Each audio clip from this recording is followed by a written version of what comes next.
So magandang araw kabola. Sa video na ito, kabola, pag-uusapan natin kabola, mga ginagawa po ngayon ng Rain or Shine kabola. They just signed a new big man kabola. So pag-uusapan natin yan. Of course, happenings around the league. So mga hindi pa nakasubscribe, pakipindot mo po yung subscription button. Let's start po with a reminder kabola. Naalala nyo ba ito? Statement ito ni Boss Al Francis Chua. Noong nakuha po nila itong si Alvin Abueva, pinatawag ko siya, nag-usap kaming dalawa. Sabi ko sa kanya, bata, ang dami mo na napuntahan team, dami nang nangyari sa buhay mo, tingin ko huling stop mo na to. Sabi niya kabola. First, wala namang pagsisinungaling dito. Kumbaga opinion lang naman itong sinabi po ni Boss Al Francis Chua. Tingin ko huling stop mo na to, sabi lang naman niya kabola. Hindi naman niya ginaranti, hindi naman po niya ginaranti. Pero dito makikita kabola, kahit Calvin Abueva pa yan, arguably still a top 5 most popular player in the PBA kabola. Wala kabola. Sometimes kailangan lang nilang gamitin yung pangalan mo na yung value mo kabola to make sure that their team will fire your improvement. Parang yun po yung nangyari dito nga po kay Calvin Abueva. Now, may update na tayo kabola, patungkol po sa pagbili ng Zamboanga Valientes kabola dito nga po kay Terra Firma Chip.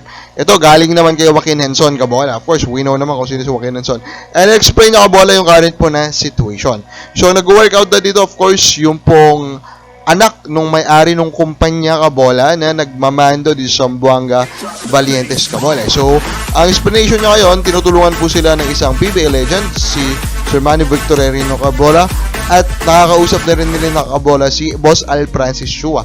Of course, sa mga fans po dyan ng PBA, medyo red alert sa kanila yung realidad na yan kabola. Pero we are still hopeful kabola na sa nakita naman natin na history sa Zamboanga Valientes na kapag tuluyan nga po nila nabili yung Terra Firma, hindi po sila magpa-follow sa footstep po kabola ng Terra Firma Chip kabola. So, ito muna tayo. Comments muna tayo mga fans. John Nagos, Lugi Northport sa trade, matanda kapalit ng bata. Joel De Guzman, dyan pa shoutout sa sound mo, vlog mo, idol, watching from Jeddah, Saudi Arabia. John Nagos, ulit, pag mayroong share sa mga team, yung mayaman na team, pwedeng kunin yung mga players na mga magaling. Sabi niya kabola. Sabi ni Ricky Ramos, fair trade naman. So, sana in-explain pa naman ng mabuti ni Boss Ricky Ramos kabola paano niya nasabi po na this is a fair trade kabola, Then of course, pa-shoutout sir, sabi ni Sir Ronald Berbusidan.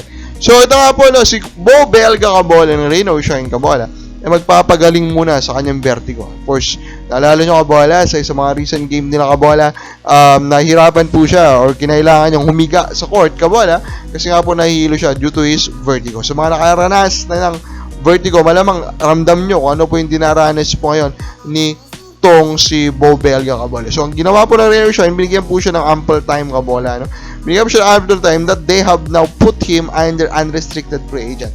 Yes, siya, si Castro, sa Tenorio, all of them kabola have now a right to join another team kabola at walang magagawa yung kanilang current team kabola.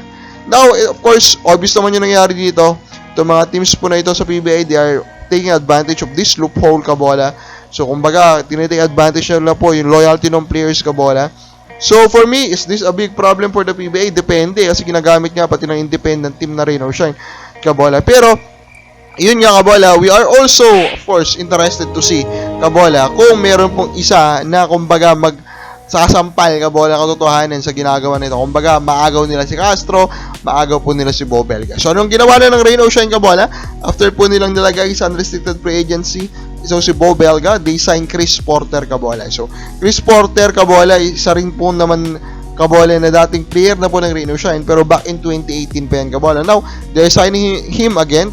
He is 6'5 kabola. Na-check his stats in the MBBL, nothing crazy about it kabola. Actually, pangit nga So, siguro ito more of they're relying on the assessment of Coach Yeng Yao, especially nung kakita niya dito sa rookie kabola that Chris Porter is good. Tignan natin kung mapapalabas talaga ni Coach Yeng Yao. Kabola, sa palagay mo, mapapalabas ba ni Coach Yeng? Comment lang po sa baba.